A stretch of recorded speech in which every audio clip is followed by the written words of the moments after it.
Hi, thank you so much for being here. We're going to present songs and royalties protocol. We want to thanks to ETHMilan for inviting us to such a special venue. I am Guayaba. I've been working in the music industry for almost 10 years. I run my own record label.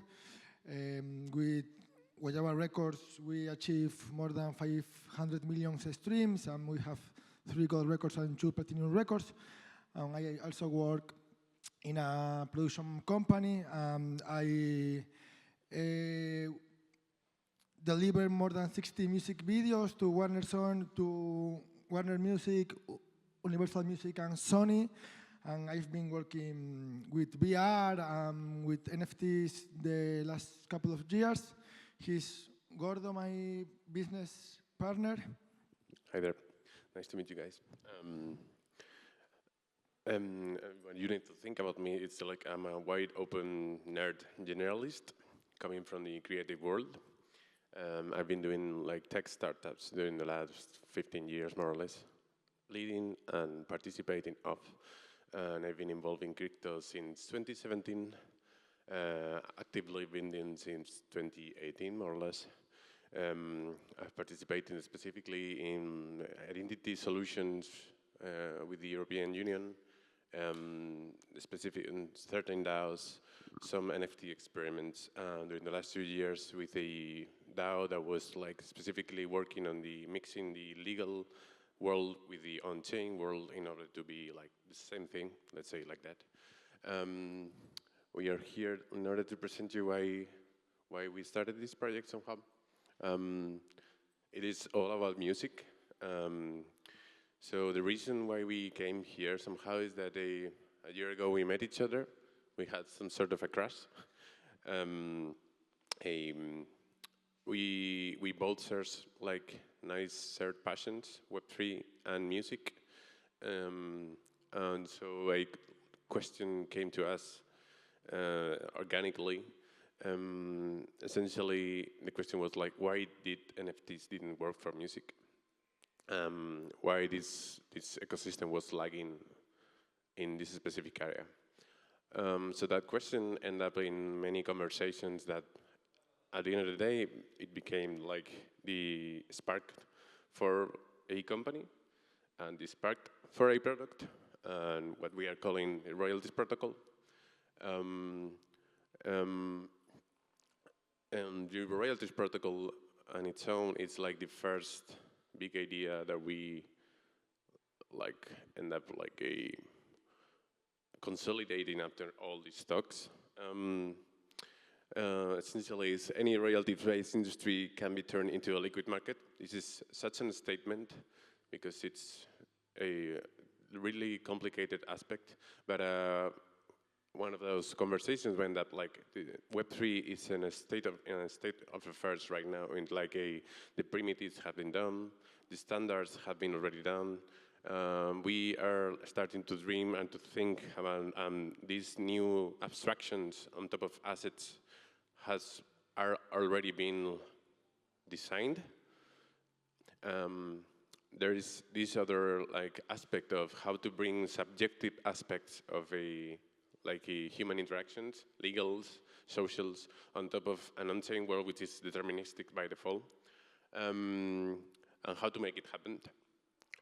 Essentially, we end up like with 3 key aspects in order to bring any royalties-based industry into a more liquid industry on top of Web3.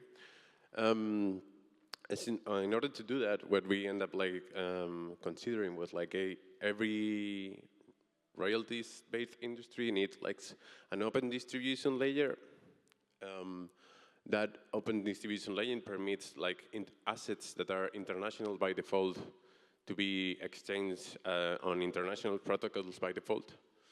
In order, as a royalties protocol, to permit interactions with those industries, you cannot just land a new protocol and let the industry decide how to use that protocol. It's really complicated, and it's like many layers in order to educate people on how to use it, and that's not the way to do it. So it needs like something we are calling like industry-specific vehicles, which are like tailored primitives and paths for each of those industries. I will not tell you which industries are we talking about. And a standard for when those primitives are used, how to distribute the earnings that those primitives generate. So these 4 industries that we are considering as like culture industries that generate like these subjective primitives are books, video games, music, films, essentially any industry that in which they way to generate cash and capital and like move like markets efficiently are like royalties based. Which is more like 3 trillion market cap that are essentially non-liquid assets, are like specifically locked these days. So our proposal is how to make those assets more liquid, how to permit new stakeholders to jump into the market. The project that we are like having today, it's called Songs, which is the first like a product on top of the royalties protocol, and it's specifically focused on music, and inside the music market, on one area which is called digital recording distribution or royalties distribution. Why this area? Is because it's the easiest to tokenize. It's our international assets by default, and it has a really interesting projection about digital streaming, which is growing during the last decade like around 10% per year, and it's projected to continue that growth in the next like years. So in order to talk about songs, it's going to follow up Guayaba with it. So yeah, thank you. Songs, as Gordo said, is our first approach over royalties protocol. We want to redesign music distribution from the ground up. Our mission is to simplify and open the music business, or even accelerate it. And our vision is to increase the liquidity and market of the music industry. We want to be the music hub for the whole music industry from a technological, social, and economic perspective. We are covering 4 verticals in the music industry. These 4 verticals are music distribution, royalties marketplace, global freelance platforms, and social music network. A digital distribution company are the companies who upload your music to the DSPs. DSPs is a keyword in the music industry. It means digital service provider, are companies like Spotify, Apple Music, YouTube Music, TikTok, Instagram, etc. These companies upload the music, collect the revenues, and share between the stakeholders of the song. The most famous one are DistroKid, The Orchard, Fuga, Believe. We also want to be a marketplace for music royalties. The 2 big companies nowadays are Royal and Jukebox. Royal is a completely Web3 company, and Jukebox is a Web2 company that this year has the approval of the SEC to sell music royalties, which is quite big, to be honest. We also want to be a global freelance platform, something like Fiverr, but just for music industry. It will make sense as soon as we explain the technological advances that we are working on. Social music network, something like Letterboxd, but only for music. The 2 standards that we are working on, as Gordo said, we need an industry-specific vehicle for each industry. Our proposal are the Grab songs for an industry-specific Web3 wrapper, and the song shares, the industry open standard for royalty sharing. First, I will explain wrapped songs. Wrapped song is a novel sovereign primitive designed to fulfill all the requirements of the music markets.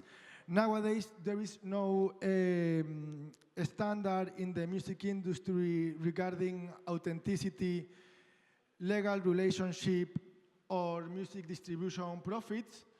So we want to create a standard that stores both the metadata and the songs to live perpetually on the internet, and that standard has inside it all the relationships between involved parties.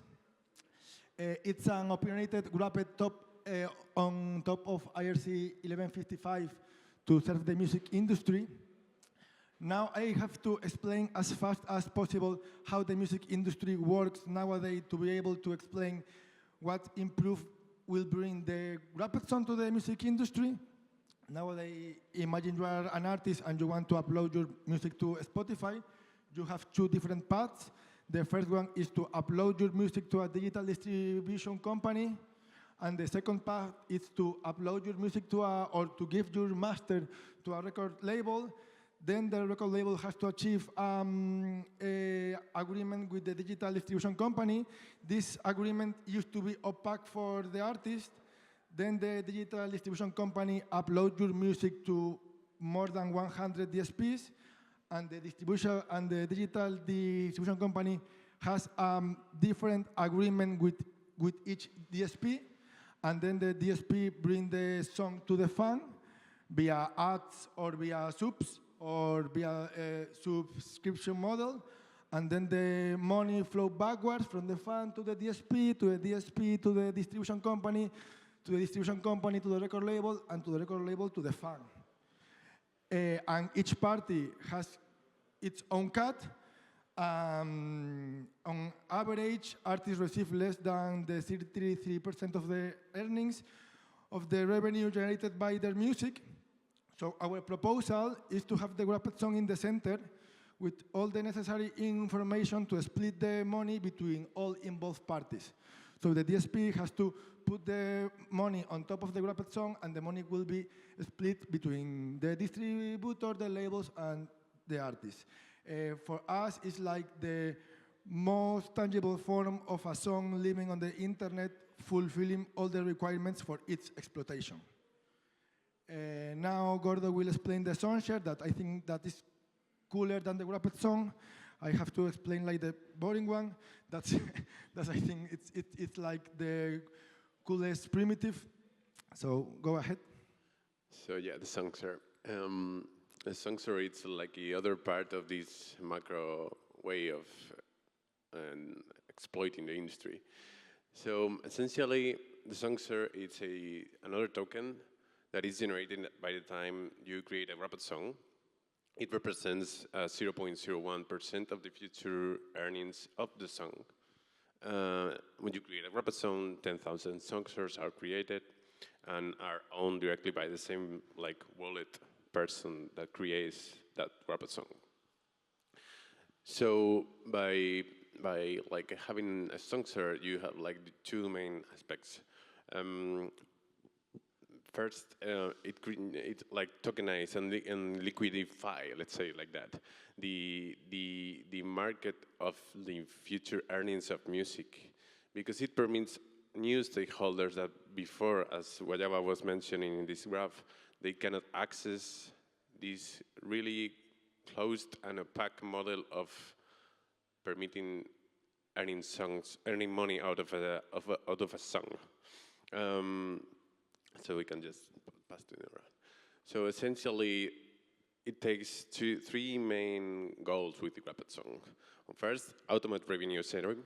As we were mentioning before, on top of the wrapped song, each stakeholder that participate out of the wrapped song could literally be represented by this song share. So when the first main artist creates a wrapped song for the first time, as an artist, he or she can decide what to do with those 10,000 song shares. If he wants to enter in an agreement with a label, he can make the label participate out of the ownership of the song on top of those song shares. He wants to go solo, he can go an indie musician, and the revenue generated by those songs will be directly streamed to his wallet as an owner as the main owner. So essentially, the song share permits to have sovereign ownership on top of the future royalties streamings and the legal representation of those future royalties. The coolest thing of the song share and it is like the critical aspect that doesn't exist yet on the market, is that it permits the fans to engage directly with the future success of its songs. What does it mean? So imagine your lovely, amazing artist that during your whole life you have been like participating of.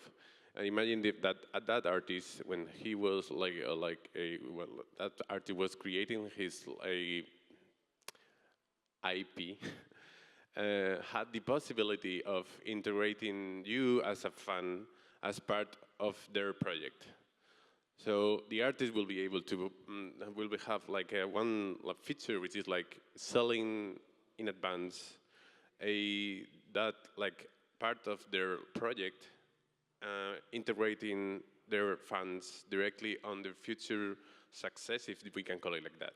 This saves completely the business model of music, because there are many complications in music in which there are many projects that do not like cross the threshold of labels because they do not fit on the business model of labels, business model of distributors, business model of these mega big corporations, Sony, Universal, Warner.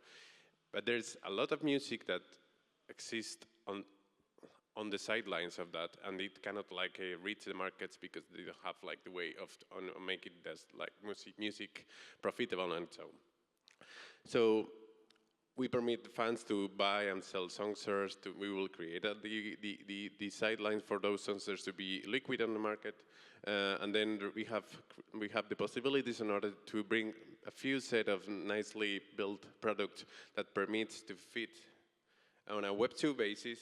We are trying to create this platform for the artist. The Web3 will be underneath. You won't be able to see it. It will permit to, but that's why we are creating these words like songsters. It's something that we want to happen underneath. And it has to be integrated on the day-to-day platforms that the artist used, their own websites, Spotify, the rest of the ESP platforms. So it's going to happen underneath as a way to distribute earnings. Let's go into the next one. They will be able to tokenize these elements into the physical aspect of what they do on the live shows, T-shirts, vinyl records. It's going to be super easy to distribute these songsters. They can do it for free. They can sell them. It's essentially liquidify the market, if we can call it like that. And the other side of the coin of the songsters is that essentially what we are doing with the songster is like turning royalties into currency.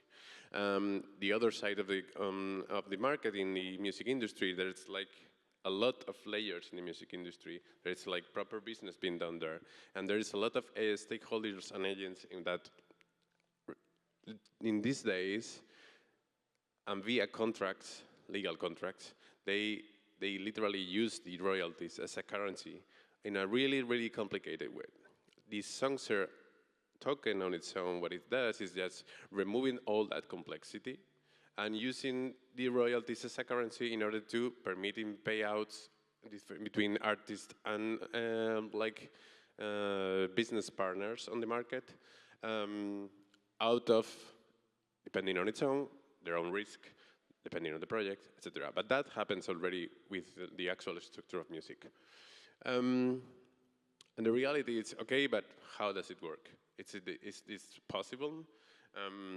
The structure we are maintaining is that we organize the company in a way in which we will be the first, if we can call it on a Web3 basis, oracle, but we will be the bridge for the rest of the industry. So we created the royalties protocol.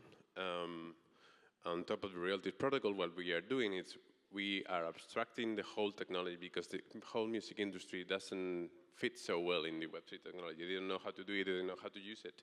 They are pretty used to technology which is like a government-like technology. Pretty old-fashioned, pretty structured, it's complicated to introduce new technology in the market. So what we are doing with Songs Distributor, which is our a company on its own, it's abstracting all that technology, providing a simple API that will permit all these companies to lower their cost automate their own set of technology stack because all of them use the same old-fashioned technology, and we will simply automate the whole process. On an API, if they want to build their own products on top of Song's protocol to reduce costs, or on a platform that we will provide to them out of a small fee. And this is happening today. Like this, essentially, this pitch is the first time we show this publicly. We have an app that we will release in the next moments, like privately first. Yeah, Guayaba is going to tell you about that. As Gordo said, this is a very important moment for us. This is the first time that we will show our private beta, and it looks like that. The user journey, if you are an artist, you will be able to log in with your wallet or create a new one. The first step is you verify yourself as an artist. If you released music in the past, you have to connect your Spotify profile and Apple Music profile. Then you have to create your first wrapped song. As soon as you create your wrapped song, you will receive 10,000 song shares attached to that wrapped song, as Gordo explained before. And then you will be able to release your music in 40 different DSPs, like Spotify, Apple Music, TikTok, and you will receive the payments weekly directly to your wallet, and you will be able to sell your song shares or to transfer your song shares to different wallets. You will be able to mark the price for each song share if you want to sell it. Right now we are working to have for 2015 more than 50K wrapped song created in our platform. We are working on release a song shares marketplace. This is our next steps to create a native layer for royalties protocol. Our team right now. No, it's in the other one. Okay, we are right now a team of 6 people. We want to thank Arbitrum and Polygon for the grants and our investors, Luis Cuende and Jose Martinez, for their support. We are working right now in our seed round, so if any of you are investors and are interested, please get in touch. Now, if you have any questions, we thank you so much for coming here. So if you have any questions about our project, we will be happy to answer you. Thank you for coming.